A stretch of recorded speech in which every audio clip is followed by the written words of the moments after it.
지난 주일에 어떤 목사님이 이렇게 설교를 들으면서 이런 말씀하시더라고요.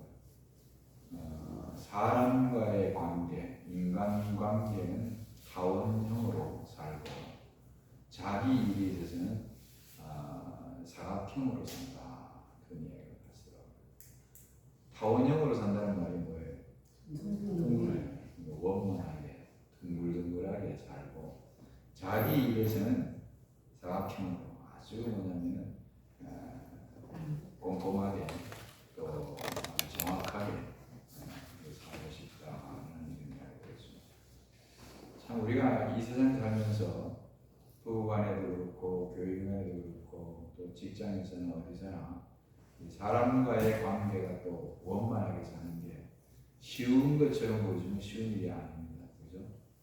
제일 가까운 사람은 또 심지어는 어떤 가정은 또 부모와 자식 간에도 밤새고 사는 사람들도 있고 또 형제 자매 간에도 그렇고 그래서 참 둥근 타원형으로 인간관계를 참 이렇게 원만하게 사는 것이 그렇게 쉬운 일은 결코 아닙니다. 그러나 우리가 그거를 또 목표를 갖고 둥글게 이렇게 살려고 노력을 해야 되지 않겠나 생각합니다. 참 이렇게 목회 현장에 이렇게 나와 있는 목사님들도 참 다행해요.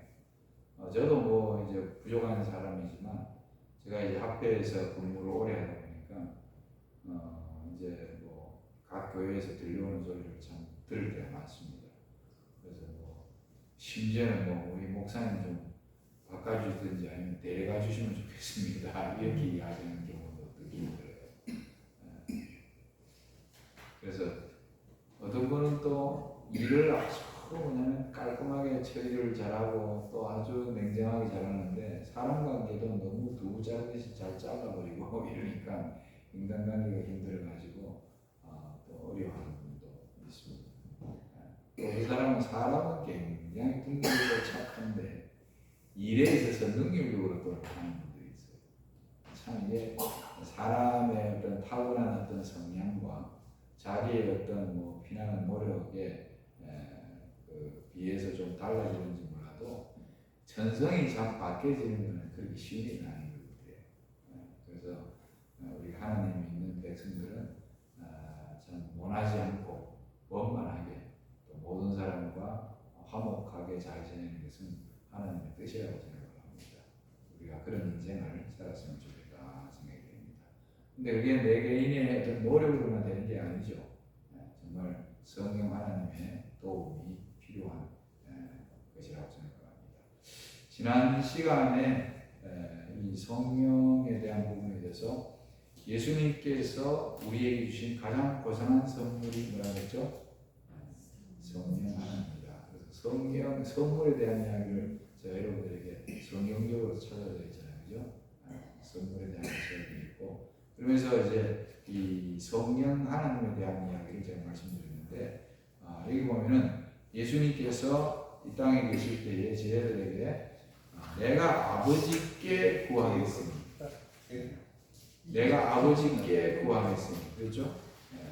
그가 또 다른 보혜사를 너희에게 주사 영원토록 너희와 함께 있게 하시리니 저는 진리의 영이라. 여기 내가 아버지께 구하겠으니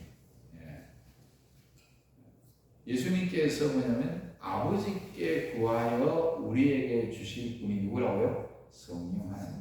성령 하나님에 대한 이야기입니다. 그 다음에 요한복음 14장 같은 장에 26절에도 이렇게 이야기합니다. 보혜사 곧 아버지께서 내 이름으로 보내실 성령. 아버지께서 누구 이름으로? 예수님의 이름으로. 아까 전에 예수님이 아버지께 구했다고 그랬는데 하나님 아버지는 예수님의 이름으로 성령 하나님을 보내주시겠다. 또 요한복음 15장 26절에도 내가 아버지께로서 너희에게 보낼 보혜사 곧 아버지께로서 나오시는 진리의 성령이 오실 때에 이렇게 그러니까 이 아버지 하나님과 아들 예수님 하나님과 성령 하나님 다 유기적인 관계 뚝뚝 떨어져 계시는 분이 아니에요. 다 연결되어 있어요. 내가 아버지께 구하고 또 아버지께서는 내 이름으로 성령을 보내주시고 그리고 이제 성령 시대가 시작되어서 성령 하나님께서 각자의 마음속에 끊임없이 역사하셔서 진리의 길로, 옳은 길로 인도하시는 성령 하나님의 그런 사역을 우리가 보게 되는 것입니다. 그래서 핵심적인 것은 예수님께서 떠나시면서 아버지 하나님께 성령 하나님을 보내셔서 우리 사람들에게 보내달라고 간청하시는 장면, 그걸 잊지 마시기 바랍니다. 여기 최후의 위기를 위한 준비 70쪽에 보면은 성령은 하나님께서 개인이나 교회에 부어주실 다른 어떤 선물도 능가한다. 다른 어떤 선물도 뭐 한다고요? 능가한다. 사실은 성령을 받으면 다른 모든 영적 축복을 함께 받게 되는 것이다. 성령을 받는 것이 얼마나 중요하고 축복된 것인지를 우리에게 알려주는 것입니다. 여기 안교 1905년에 바이픈이 쓴 글을 보면요, 그리스도께서 땅에서 승천하셨을 때에 그는 지금껏 자기를 믿어온 사람들, 그를 믿을 사람들에게 선물을 주시리라고 결심하셨다. 예수님께서 땅에서 승천하실 때에 선물 주시리라고 뭐 했다고요? 결심하셨다. 그분은 신성의 제3위 되시는 성령, 곧 그분의 대리자를 보내실 작정이었다. 이 선물은 그렇게 썩 좋은 선물이 아니라고 생각할 수도 있겠지만 그분은 한 선물 속에다 모든 선물을 다 포함시킬 작정이었기 때문에 회개시키는 능력이시요 빛을 비추어 거룩하게 하시는 능력이 되시는 하나님의 영을, 성령을 그의 선물로 주셨다. 뭐를 선물로 주셨다고요? 성령 하나님을 선물로 주셨다. 자, 그래서 그림을 한번 보십시오. 이 성령의 선물은요, 지금 방금 읽은 말씀을 보면은 종합비탄. 성령은 뭐라고요? 종합비탄. 그래서 우리를 여기 나오는 것처럼 지혜롭고 또 우리를 사랑 가운데 살게 하고 또 누군가를 섬기게 하고 우리에게 탁월한 리더십도 주고 분별력도 주시고 또 말씀에 대한 지식을 풍성하게 주시고 또 말씀과 예수님에 대한 믿음을 또 허락하시는 분, 그다음에 말씀을 깊이 사랑하고자 하는 마음, 이런 모든 것들이 그 뭐냐면 성령 하나님께서 여러분들의 마음에 역사할 때에 일어나는 결과들인 것입니다. 그래서 성령의 선물은 제가 종합 뭐라고요? 비타민이다. 여러분들 나이가 들면 뭐 비타민도 먹고 오만 거 드시는 분들 많잖아요. 저도 뭐냐면은 우리 사람이 이 나이 들면 관절 뭐 안 좋아지고 뭐 이러다 가지고 관절에 좋은 어떤 그 약을 좀 찾아보라 해가지고 제가 찾아가지고 지금 계속 먹고 있습니다. 그래서 저 양반은 또 먹으면요 효과가 금방 나. 그래가지고 이게 먹으니까 참 좋다 그러고 안 먹으면 또 금방 탈나고. 저는 그냥 계속 몇 달을 먹었는데 지금 좋은지 안 좋은지 잘 모르겠어요. 하여튼간에 그래요. 근데 아까 요즘 무슨 뭐 먹는 게 뭐 얼마나 많은지 몰라. 한 주먹씩 먹는 사람들이 있어요. 그게 뭐 안 먹는 것보다 나을는지는 몰라도 근데 제일 좋은 거는 우리 먹는 식생활을 잘 계산하면은 그게 진짜 종합 영양제가 되지 않겠습니까? 그죠? 네. 우리는 먹는 것도 잘 먹어야겠지만 오늘 아침 기도에 나오는 말씀처럼 잘 먹어야겠지만은 정말 예수님께서 아버지께 간청하여 그분 대신에 보내실 성령 하나님이 바로 여러분과 제 삶의 종합 비타민이다. 이렇게 기억하시기 바랍니다. 자, 그래서 이제 이 삼위 하나님의 사역을 잠깐 도표로 보시면요, 이제 창조로 시작해가지고 구약 시대에는 성부 사역이라 이렇게 보는 분들이 계세요. 그래서 여러분들 구약 성경에 나오는 이 여호와 하나님, 그 다음에 이 이스라엘 사람들은 유일하신 여호와 하나님, 저호와 하나님을 딱 한 분, 하나이신 하나님, 그 여호와 하나님만 생각합니다.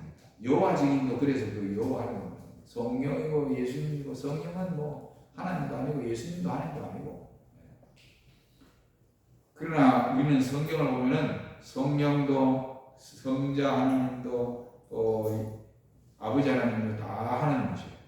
그 다음에 이제 예수님께서 초림하셔가지고 그 3년 반의 짧은 기간의 이 공생애 동안에 바로 예수님의 사역, 성자 사역 시대입니다.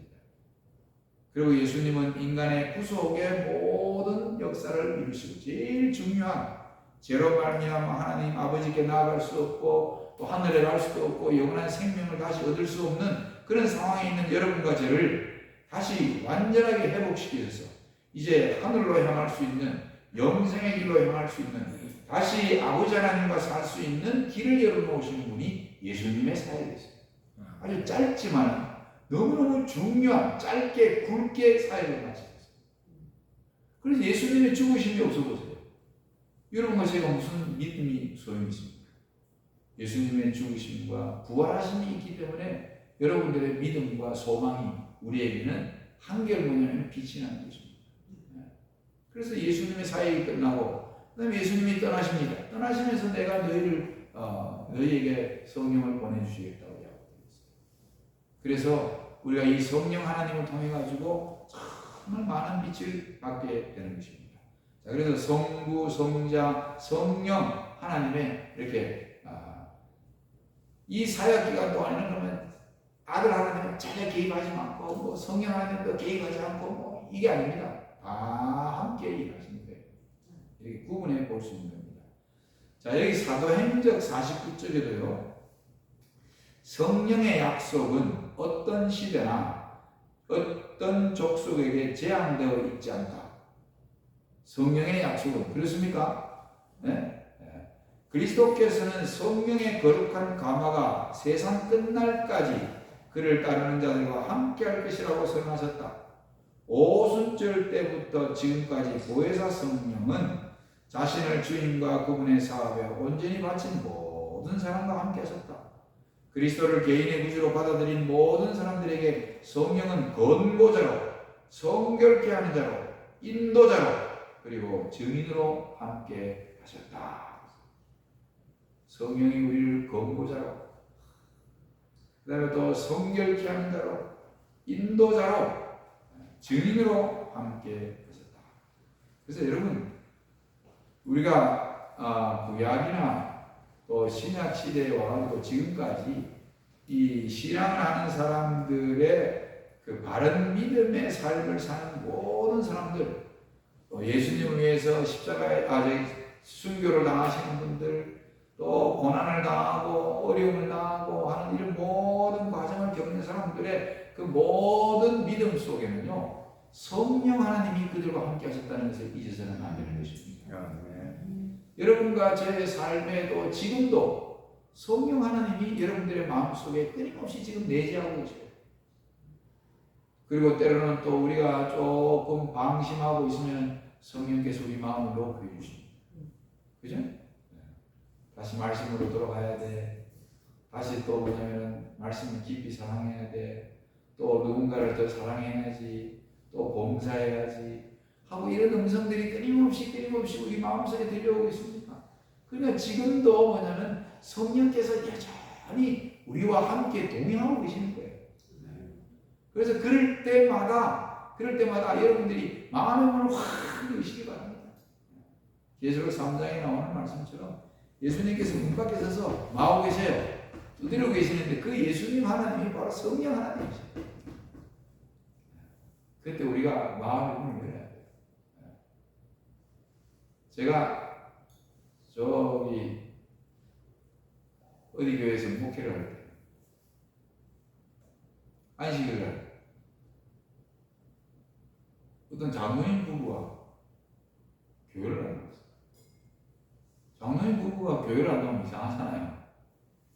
그래가지고 예배 끝나고 난 다음에 제가 달려가서 문을 두드리는데 열어주질 않는 거야. 막. 사람은 있는데. 그래가지고 창문을 막 내가 막 두드렸어요. 그냥 돌아가세요. 그래. 안에 꼭 만나고 갈 거라고. 그러니까 내가 밖에서 안 가고 계속 두드리니까 나중에 문을 열어줘요. 안에 들어가 보니까 두 분이 뭐 되게 싸웠는가 봐. 막. 그래가지고 보니까 막 이불도 다치고 던지고 오만 난리가 난 거야.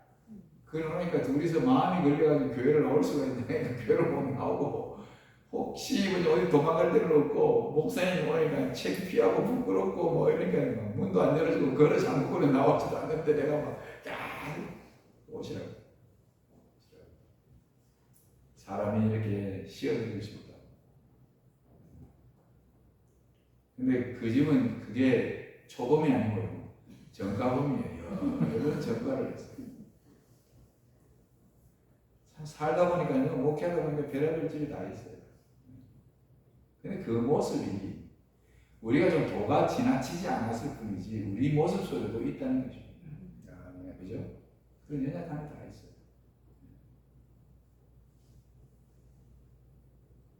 그래서 가서 또 조용하게 말씀 펴가지고 읽고 기도하고 그러니까 또 눈물을 흘리고 그 순간에 뭐냐면 또 성령이 역사해요.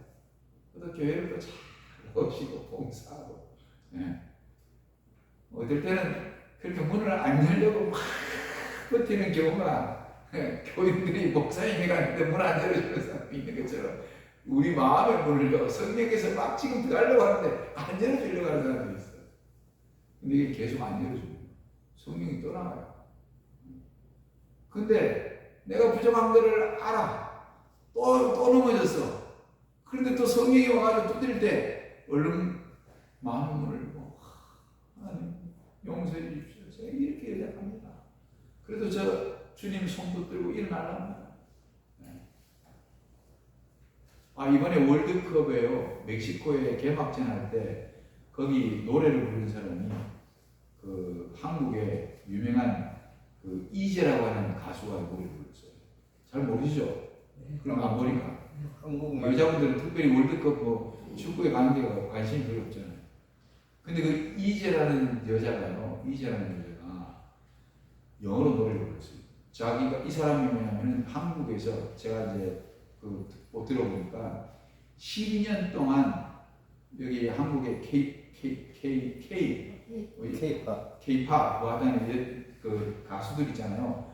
거기서 12년 동안 연습생으로 됐대요. 근데 피워보지 못해요. 이 사람이 얼마나 심하게 다른 친구들은 다 나와가지고 막 또 떠가지고 뭐 이런 애들도 있는데 자기는 떠보지 못합니다. 나와가지고 뭐냐면 그 프로듀서를 하면서 노래를 있잖아요. 작곡하고 작사를 하면서 그래가지고 좋은 노래를 자기 저 노래 같이 부르는 애들한테 막 주고 해가지고 애가 뜨기 시작합니다. 근데 이번에 K-팝 캐레온이라는 게 뭐 데몬스 헌터인가? 하여간 말이 어려운데 거기에 무슨 유명한 만화로 된 어떤 그거를 만들었는데 그게 아카데미 상인가 뭔가 같은 대단한 상을 받았대요. 근데 이 친구가 거기에 노래를 3명에서 다른 그러니까 한국계 미국인 같이 노래를 부르는데 이거 떠가지고 있잖아. 이 나이까지 들어가지고 얘가 완전히 떠버린 거야. 그래가지고 이번에 월드컵에 개막전에 그거 와가지고 노래를 불렀어요. 그래서 내가 개막식장을 잠깐 봤는데 와 거기 영어로 노래를 하는데 옆에 유명한 메인 가수가 있어요. 이름 난 모르겠다. 그 사람은 이름 모르겠고 그 사람 유명한 노래 주의 기도원 노래 막 몰몬교에서 막 노래 부르는데 얼마나 감동적으로 잘 부르는지 몰라요. 근데 그거랑 같이 서가지고 노래했어요. 근데 그 영어 노래 가운데 한국 가사를 넣었어요. 한국 가사. 한국말. 거기 보면 일어나라 하는 내용이 있어요. 내가 그래서 이야 내 그 노래가 다른 앞에 노래를 영어로 하니까 별 그게 없는데 그 한국말 가사 내용이 너무 좋은 거예요. 일어나라. 이 성경에서 있잖아요. 우리들에게 일어나라 하시는 데가 많아요. 형적으로 주저앉아가지고 아이고 엘리야도 갈멜산에서 450명하고 싸워가지고 물리치고 그 다음에 그들 목을 다 메고 막 우상 척결하고 그렇게 해가지고 막 진짜 요즘 말 하면 어깨에 그냥 뽕이 빵빵하게 들어갔을 거 아니에요. 근데 이세벨이 죽인다는 소리 딱 듣고 어디 갑니까? 호미 백성이 돼가지고 막 도망을 갑니다. 그래가지고 하나님 내일 좀 죽여주십시오 하는 거예요. 이게 뭐냐면 이게 사람은 이렇게 뭐냐면 상승곡소를 타는 되지만 하얀 곡소를 타는 이게 뭐냐면 인생이 이런 거예요. 그러니까 신앙이 계속 이렇게 올라가는 사람이 있는 사람은 없어요. 절대로 없어요. 우리 이제 성경에 나오는 힘을 들어보세요. 올라가다가 또 한번 굴곡을 이렇게 그럴 때에 뭐 해야 된다고요? 성령께서 우리 마음을 깨우실 때에 뭐 해야 돼요? 영적으로 일어나야 돼요. 스탠드업 해야 돼요. 스탠드업.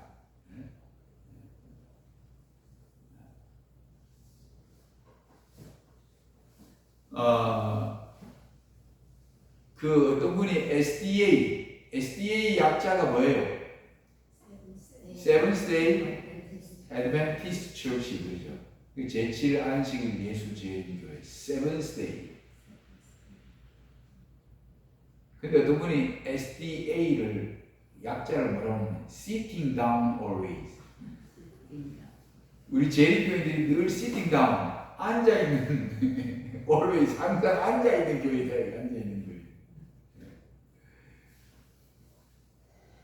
다르가 별로 안 좋죠.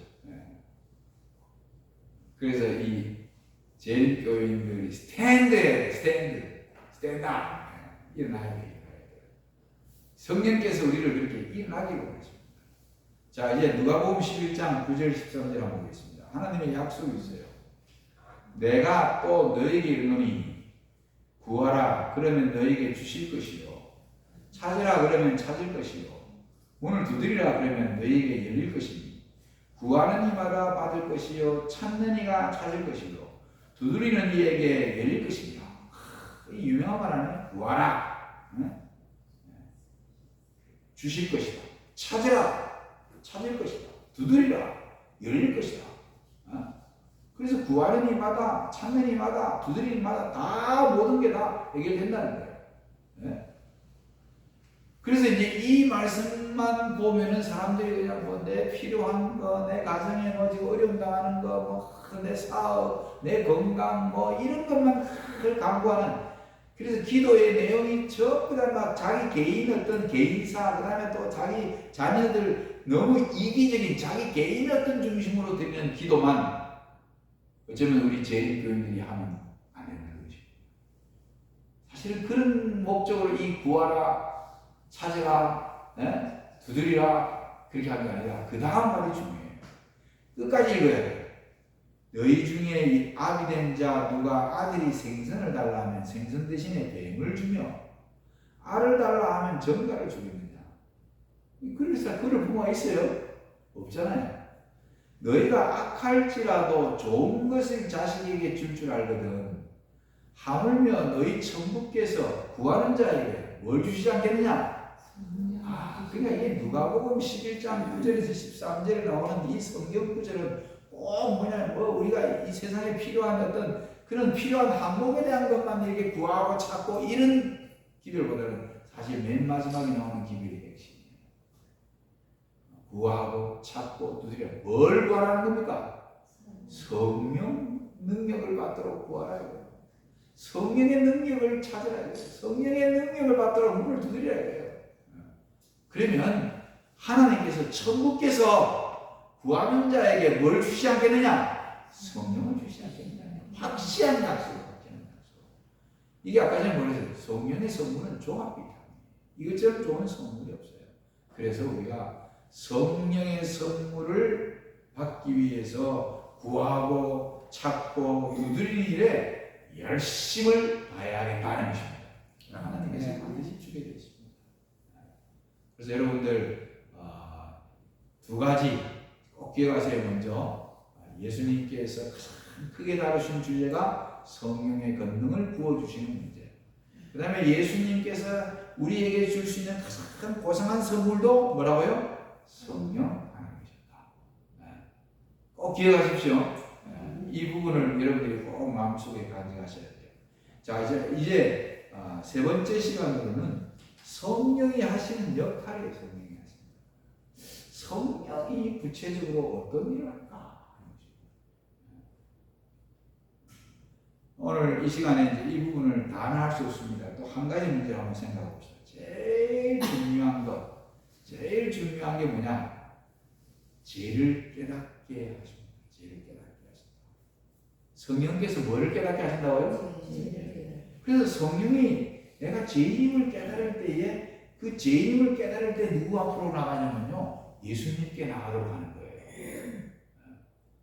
그러니까 이 삼위 하나님이 함께 인간을 구원을 이루는 일에 그 모든 과정에 함께 하신다는 사실을 우리에게 보여주는 거예요. 그래서 삼위일체 하나님이세요. 죄를 깨닫게 하시는 거예요. 영어로 S-I-N, sin이 sin. 이게 종교적 영어로 sin이 바로 죄입니다. 법률상 죄는 sin이라고 하고 crime이라고 해요. C-R-I-M-E, crime. 달라요. 근데 어떤 분이 S-I-N 이거를 약자로 말하면 South I North, 동서남북으로 다 둘러싸여 있는 게, 내 주위를 둘러싸여 있는 게 죄다. 이 신. 그 다음에 그 죄의 싹은 뭐라 그랬어요? 죄의 싹은 사망이라고 했어요. sin 이꼴 사망. 영어로 죽음, death, D-E-A-T-H, death. 근데 그 영어로 death를 잠깐 보면 죽음이 왜 왔느냐? 중간에 뭐가 있냐면요, D하고 H 사이에 E-A-T가 있어요. 잘못 먹어가지고 죽는 거예요. 이런 거 처음 들어보죠? 제가 공부를 많이 했습니다. 잘못 먹어가지고 죽는 거예요. 근데 지금도 어떻게 해요? 이 땅에서도 잘못 먹으면 죽어요. 집사님 혹시 잘 아시는지 몰라요. 저기 동네 교회에 위생병원에서 약국에 약사로 있었던 그 장로님 하나 있죠. 강영구 장로가 좌우 입학 동기였는데, 그 친구가 뭐냐면은 본부인이 독버섯을 먹고 죽었어. 첫 번째. 그 뭐가 잘못 먹으면 죽는 거야. 산에 가가지고 약초도 넣어가지고 좋은 거 먹는 거 하다가 어떤 사람은 그런 거 잘못 먹고 죽는 거예요. 저도 뭐냐면은 저기 허성국 장로라고, 제가 부산 중학교에 있을 때에 그분이 한 번은 저보고 뭐냐면 송이버섯 따러 가자. 그래가지고 제가 그런 거 한 번도 경험 안 해봐가지고 거기 잘 다른 사람이 있는데 따라가는 거예요. 그래가지고 따라갔습니다. 당신도 갔나? 같이 갔어요. 아이고, 손이나 한 개도 안 보이고 막 산 비탈을요. 그 험한 데를 다니는데 막 병사가 이러신 대로 막 떨어져 죽는 줄 알았어요. 그래서 실컷 따온 게 뭘 따왔냐면 쌀이 버섯을 따왔어요. 근데 이 장로님도 경험 없고 지식이 없어가지고 그날 막 좋다고 쌀이를 삶아가지고 그냥 막 찍어보다가 세상에 막 집에 가가지고 막 이 안에 불아파 전장이 일어나가지고 화장실에 들어가 난리가 난 거야. 그래서 장로님도 물어보니까 장로님 집도 다 불아파 전장이 일어난 거야. 나중에 물어보니까 쌀이 버섯은 하루 정도 물에다가 푹 담가놓고 그래가지고 미안한데 이런 걸 막 버섯 처음으로 그냥 그 방에 막 한 자루씩 돼가지고 그냥 삶아가지고 맛있다고 막 먹으라니까 막 난리가 난 거예요. 참 무식하면 이렇게 잠깐 죽어요. 무식하면 죽어. 잘 물어봅니다. 제가 있잖아요. 제가 무료 동서남북으로 사방으로 에워싸이는 게, 나를 중심으로 사방으로 에워싸이는 게 제가 이쪽으로 가도 제, 저쪽으로 가도 제. 한번 보세요 지금 우리 주변에 참 제가. 그래서 이 죄를 깨닫게 하시는 분이 성령 하나님의 이 역할입니다. 자, 성경절 한번 보겠습니다. 자, 요한복음 16장 7절 8절 다 같이 천천히 한번 읽어보세요. 그러하나 시작. 그러나 내가 너희에게 실상을 말하노니 내가 떠나가는 것이 너희에게 유익이라. 내가 떠나가지 아니하면 보혜사가 너희에게로 오시지 아니할 것이요 가면 내가 그를 너희에게로 보내리니 그가 와서 죄에 대하여 의에 대하여 심판에 대하여 세상을 책망하시리라. 네. 예수님께서 내가 떠나는 것이 너에게 유익하다. 그 다음에 이제 밑부분에 보면은 그가 와서 성령 하나님이 와서 죄에 대하여 의에 대하여 심판에 대하여 세상을 마시리라. 책망하시리라. 요게 말이잖아요. 죄에 대하여 책망한다. 의에 대하여 책망한다. 심판에 대하여 책망한다. 죄에 대하여 책망한다. 이거는 좀 연결이 되는데 죄에 대하여 의에 대하여 책망한다. 심판에 대하여 책망한다. 요거 말이 좀 매끄럽게 연결이 잘 안 되지요. 잘 돼요, 여러분. 네? 이해가 금방 탁 와닿습니까? 책망한다는 말이. 근데 이 성경책 많이 봤을 거 아닙니까? 제대로 찾아봤습니까? 궁금하면 찾아봐야지. 그래가지고 제가 이거를 오래전부터 성경론 공부할 때 찾아봤어요. 책망이라는 단어가 도대체 뭘까? 보니까요. 헬라어로 엘렌코라고 해요. 따라해보세요. 엘렌코. 이 뜻이 뭐냐면 무엇을 깨닫게 한다. 드러낸다. 이 말을 딱 보니까 금방 연결이 되잖아요. 죄에 대하여 깨닫게 하고 의에 대하여 깨닫게 하고 심판에 대하여 드러내고 대부분 다 이 말이 금방 쉬워지죠. 이런 말. 그러니까 성령 하나님이 이 땅에 오셔가지고 죄를 우리를 깨닫게 하시고 죄가 무엇인지를 드러나게 하시고, 예?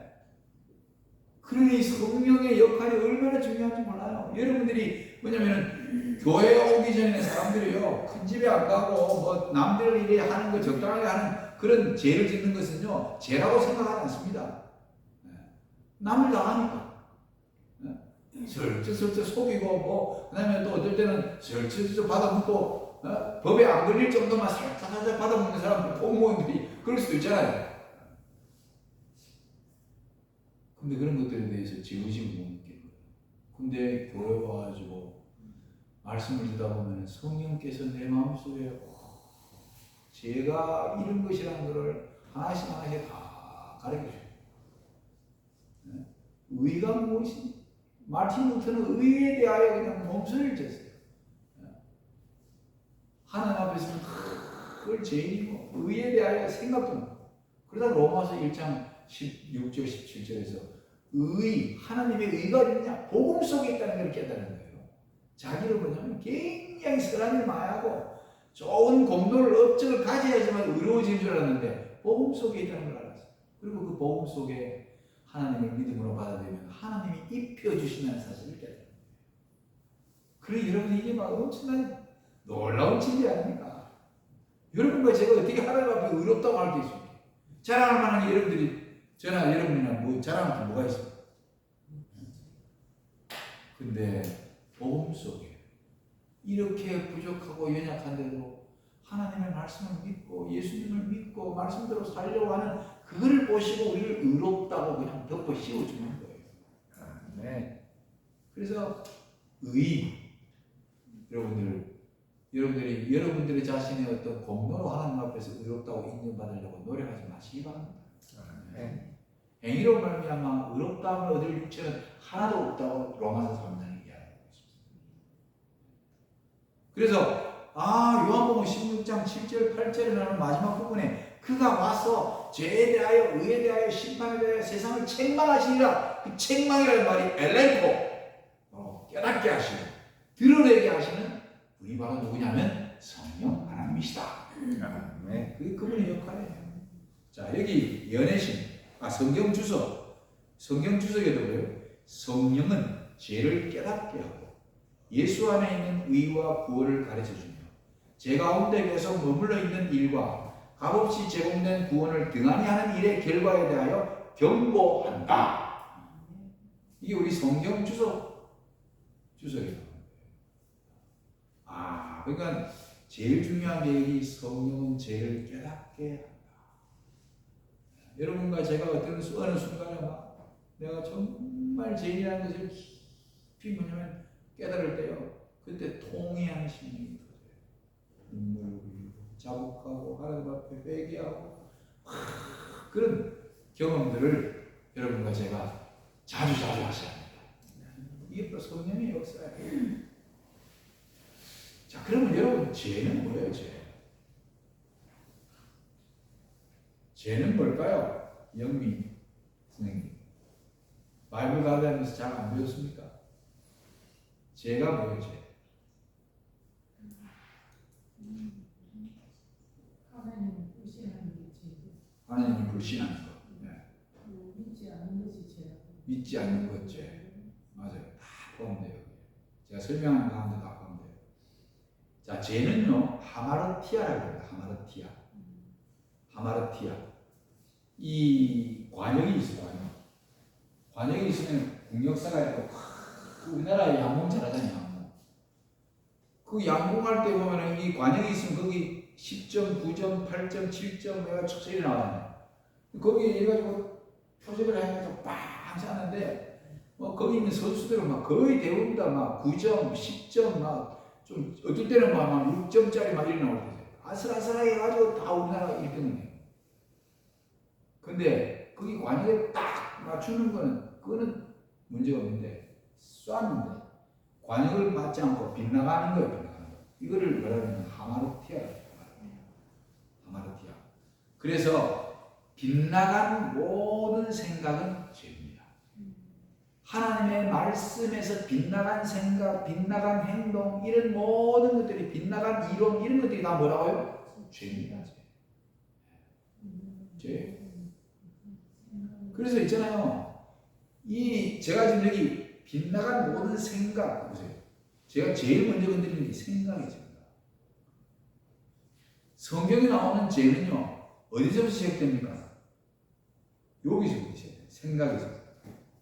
그래서 성소에서 양을 끌고 동쪽 문으로 들어갑니다.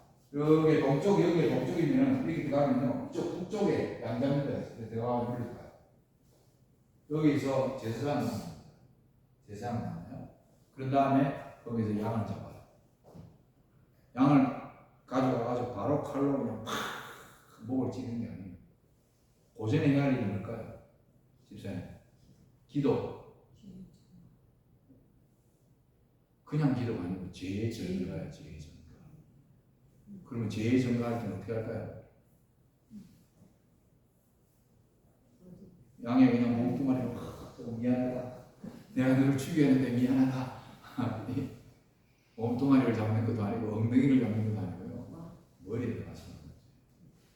머리에다가 손을 얹고 하나님 내가 이런 죄인입니다. 이런 죄를 범했습니다 하고 죄를요 그 머리에다가 손을 얹고 기도. 머리에다가 손을 얹는 이유가 뭘까요? 정태원 주님. 죄가 어디서 나오기 때문에? 여기 머리에서 생각에서 나오기 때문에 양의 머리에다가 손을 얹고 자기 죄를 다 거기다 전가시켜요.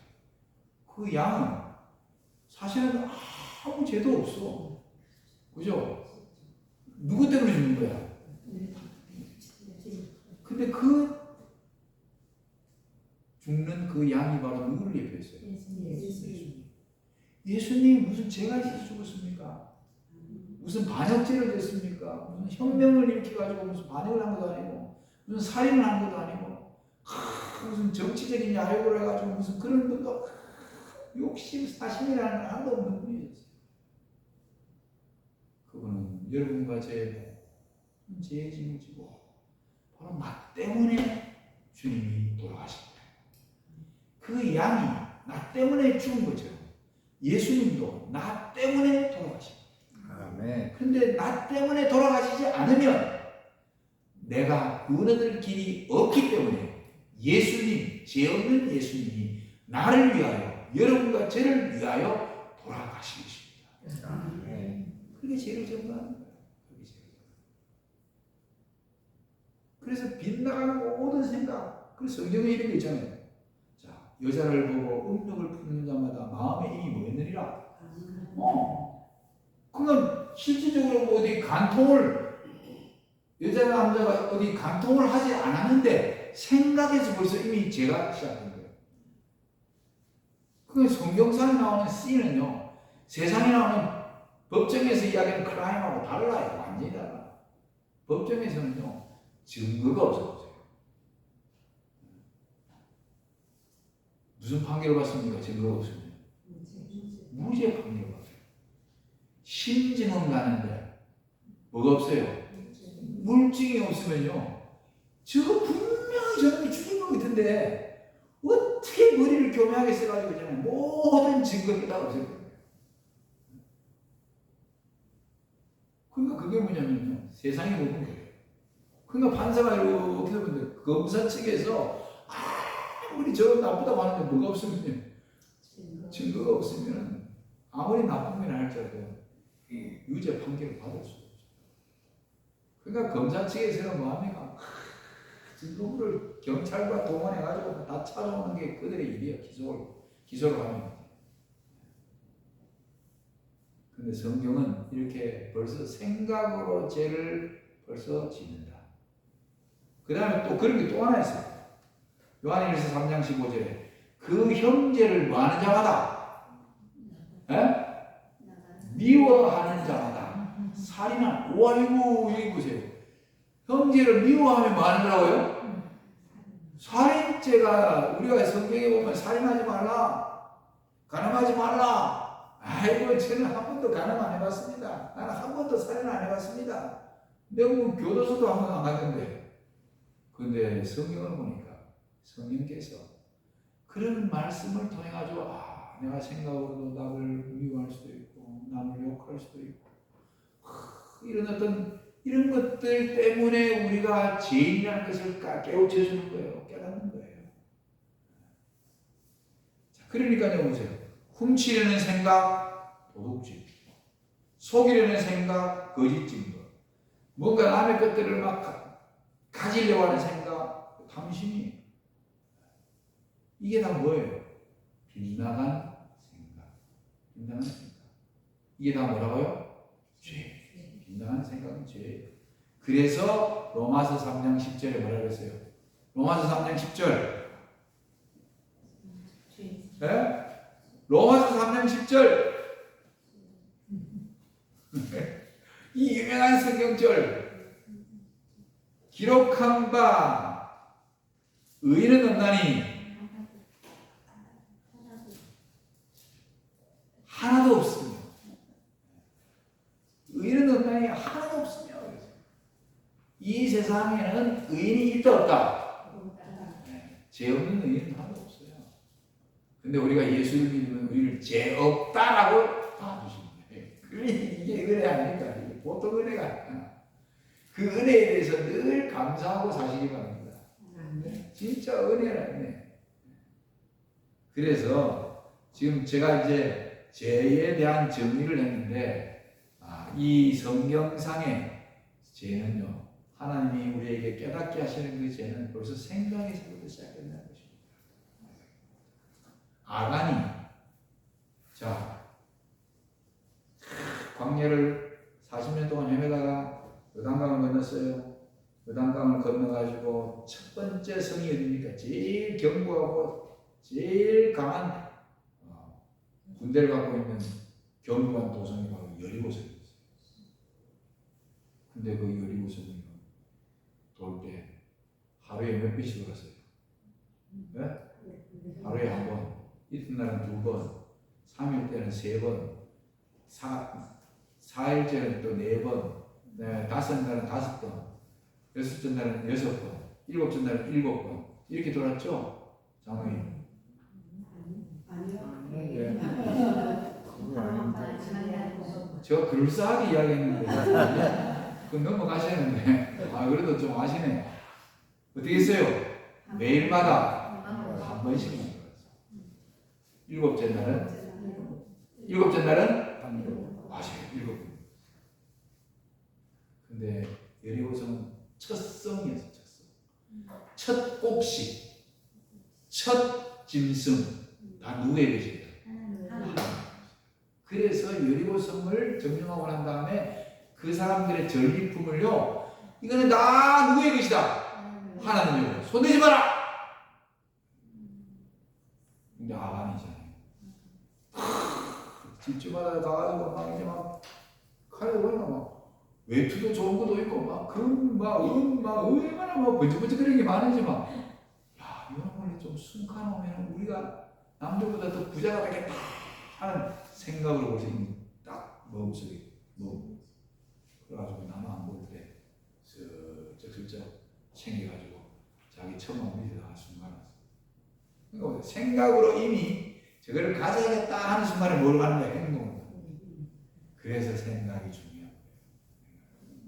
그래서 우리가 좋은 생각, 올바른 생각, 착한 생각, 선한 생각, 말씀대로의 생각, 이런 생각을 하지 않고 세상 사람들처럼 그냥 어떻게든 간에 수단과 방법을 하지 않고 돈을 벌어야겠다 하면 행령도 하고 부정도 하고 그런 사람들 순식간에 못 본 사람들 가면 보세요. 다 그렇게 사는 거예요. 근데 우리 그리스도인들은 소망의 하늘이기 때문에 그 물질에 대한 그런 욕망으로 우리가 그렇게 살아가지고 될 사람들이 아니잖아요. 하나님 그런 걸 가르쳐 주지 않아요. 자, 그래서 여러분들 제가 다음 시간에도 계속 이제 죄에 대한 이제 이야기를 좀 할 거예요. 제 다음 시간에 이제 죄는 점진적으로 진행됩니다. 그 과정을 이제 설명을 해드릴게요. 오늘 꼭 기억하십시오. 성령 하나님께서 죄를 깨닫게 한다. 네? 책망이라는 단어 꼭 기억하세요. 네? 나중에 성경책에다가 모르면 좀 적어야 돼요. 성경책 밑에다가 책망 이런 것들 엘렌코 깨닫게 하다, 드러내다 이렇게 딱 적어 놓으세요. 저도 여기다가 책에다가 여기 탁 보고 나면 또 모르면 여기다 적고 해가지고 수도 없이 적어요. 이래가지고 또 보면서 맞다. 어떨 때는 또 잊어버리는 거예요. 보면서 그때 적어놓은 거 딱 보면서 이 기억이 나요. 끊임없이 적고 기록하고 찾고 이렇게. 그 다음에 오늘 배운 것처럼 죄는 하마르티아 히브리어 헬라어 하마르티아. 근데 그 뜻은 뭐냐면 빗나간 생각이 바로 뭐라고요? 하나님의 말씀에서 하나님의 뜻에서 빗나간 생각이 다 죄가 성립이에요. 그래서 여러분과 제가 의인은 없나니 하나도 있다 없다. 로마서 몇 장 몇 절? 옳지. 이 중요한 것들을 외워야 돼. 로마서 6장 23절 하면 죄의 삭은 사망이요. 이런 중요한 생각들은 외워야 돼. 자, 그래서 오늘 어쨌든 이제 마치면서 정말 우리가 이 성령의 역할은 굉장히 중요해요. 제가 세 가지로 이제 계속 설명을 할 겁니다. 머릿속에 그것도 꼭 기억하세요. 성령의 역할, 성령의 펑션, 그분이 하시는 일이 뭘까? 이런 것도 꼭 기억하세요. 오늘 우리 죄를 깨닫게 하시는 성령 하나님께 우리 자신들의 마음을 드러내놓고 하나님 오늘도 제가 정말 죄 때문에 깊이 깨닫고 하나님 품으로 다시 나아갈 수 있도록 일어설 수 있도록 도와주십시오. 이 기도가 여러분들의 기도, 저의 기도가 되기를 간절히 바라면서 말씀을 마치겠습니다. 기도하겠습니다. 사랑의 하나님, 오늘 우리들에게 말씀을 주시고 깨닫게 하시니 감사합니다. 정말 성령의 역사하심이 없으면 우리가 죄인됨을 깨닫지 못합니다. 죄인인데도 죄인임을 깨닫지 못할 때 그것이 가장 큰 불행입니다. 희망이 없습니다. 소망이 없고 영생이 없습니다. 그런데 우리는 하나님을 알게 되고 성령 하나님께서 말씀을 통하여 죄를 깨닫게 하시고 죄를 드러내 주셔서 내가 비록 죄인이지만 그래서 예수님을 의지하고 붙들면 예수님이 우리에게 의의 옷을 입혀주심으로 주님의 은혜로 의인 되었습니다. 더 예수님처럼 의인처럼 살 수 있도록 우리의 생애를 성령 하나님 이끌어 주시옵소서. 이번 안식일에도 하나님을 꼭 만나게 하시고 특별히 내일 안식일은 네 분의 우리 모친들께서 예수 그리스도를 개인의 구주로 영접하고 침례를 받기로 결심하셨습니다. 하나님의 성령께서 내일 안식일 모든 집회 속에 함께하여 주시옵소서. 이제 우리 돌아가는 길에 함께하시고 또 안전하게 가정에 도착할 수 있도록 도와주시옵소서. 예수님 이름으로 기도드리옵나이다.